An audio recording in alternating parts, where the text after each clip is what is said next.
Alexandra Eala was dismantled by Karolina Muchova in Miami, 6-0, 6-2. The match didn't just slip away, it never really began. 1 year after her breakthrough semi-final run, the 20-year-old Filipino star walked into a complete buzzsaw, and this time, there was no magic to save her. No comeback, no momentum swing, just a clinical, one-sided demolition. What actually happened on court coming in?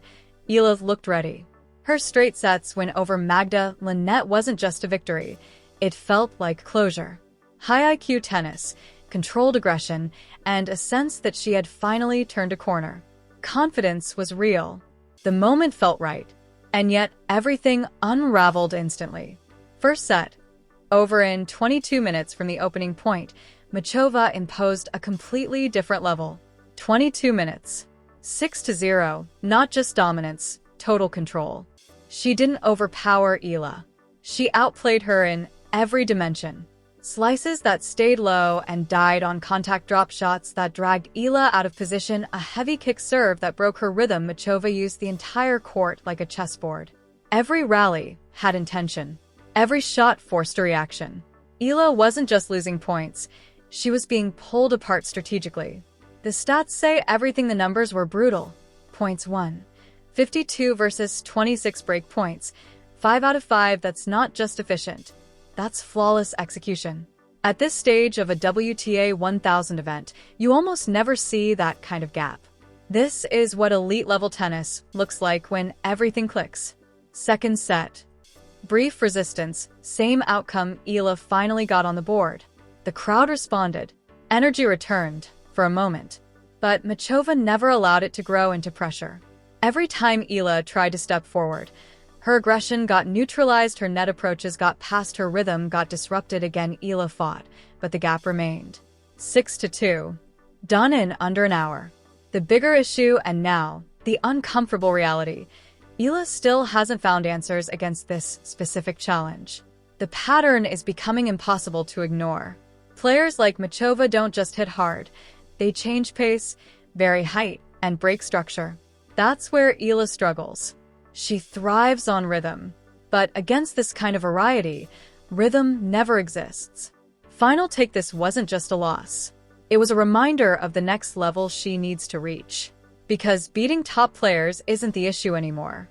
Solving players like Muchova is. That's why she's one of the best in the world.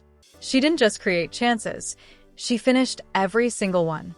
In the second set, Alexandra Eala finally got on the board. The crowd came alive, trying to lift her back into the match. The energy inside the stadium shifted, just slightly. For a moment, there was hope. But Karolina Muchova shut it down immediately. Every time Eala tried to take control, the response was already waiting. Big forehand, sent back with a deep, slicing reply. Net approach, passed cleanly. Aggression, absorbed, redirected, neutralized. It wasn't just defense, it was counterpunching at the highest level. Eala showed fight, no doubt. She pushed her way to 2 games. But the truth never changed. 6-2. Match over in under an hour. The Czech curse. Now 0-12. Now comes the bigger conversation. After this loss, Eala's record against Czech players stands at 0 wins, 12 losses. 0-12. That's not a coincidence anymore. That's a pattern. She's proven she can beat top players from other nations. Americans, Australians, Poles. But against Czech opposition, the door remains completely closed. We saw warning signs after the loss to Linda Noskova at Indian Wells. Now, it's undeniable this is something deeper. Why this matchup is so difficult? The issue looks stylistic. Players like Noskova, Barbara Krejcikova, and Muchova bring a very specific challenge. Flat, penetrating ground strokes, low bounce that stays out of ideal strike zones, constant variation in pace and spin, and that's exactly where Eala struggles. She thrives when she can find rhythm, when the ball comes at a predictable height and tempo. But against these players, there's no rhythm. Every rally is different. Every shot forces adjustment. Every pattern gets broken. The reality, this loss wasn't just about one match. It exposed a recurring problem, one that elite players are now clearly able to exploit. The next step in Eala's evolution isn't just power or confidence. It's adaptation. Because until she solves this specific puzzle, players like Machova will keep asking the same question, and right now, there's no answer. When opponents keep the ball low, mix the spin, and constantly change the geometry of rallies, Alex Eala struggles to impose herself. She can't generate the same power. She can't find her ideal contact point. The shots that usually hurt opponents, especially off higher balls, lose their bite when the ball simply refuses to sit up. And at this level, that's a serious problem. It's also a fixable one, but only if it's addressed directly. For Eala and her team at the Rafa Nadal Academy, this now becomes a priority. Because the reality is simple. The WTA Tour is filled with players like Karolina Machova, Linda Noskova, and Barbara Krejcikova. You can't avoid them. You have to go through them. And you don't break into the top 20 with a gap this obvious in your game. The ranking reality, now here's the part fans need to understand, because context matters. Despite reaching the round of 16, Eala is set to drop in the rankings. Why? Because she's defending something extraordinary. Last year, she made a stunning semifinal run here, earning 390 points. This year, a fourth-round exit brings 120 points. That's a net loss of 270 points. As a result, when the rankings update, she's projected to fall from a career high of 29 to around 45. Sounds bad? It's not. The bigger picture pause and look at this properly. She's 20 years old. She's just made back-to-back round of 16s at the biggest tournaments outside the slams. The only reason she's dropping is because she overperformed massively a year ago. 12 months ago, she wasn't even inside the top 100. Now, she's still comfortably in the top 50. Direct entry into major tournaments, consistent high-level competition, growing prize money, and experience. This isn't a setback. It's normalization. What comes next, the rankings haven't fully caught up to her level yet. But they will. Because if Eala keeps reaching the second week of WTA 1000 events consistently, it's only a matter of time before her ranking stabilizes and then climbs again. The foundation is already there. Now, it's about solving the final pieces. Final thought: this loss may feel heavy, but in the bigger picture, it's part of the process. Because to reach the top, you don't just beat the players you're comfortable against. You evolve enough to beat the ones who expose your weaknesses.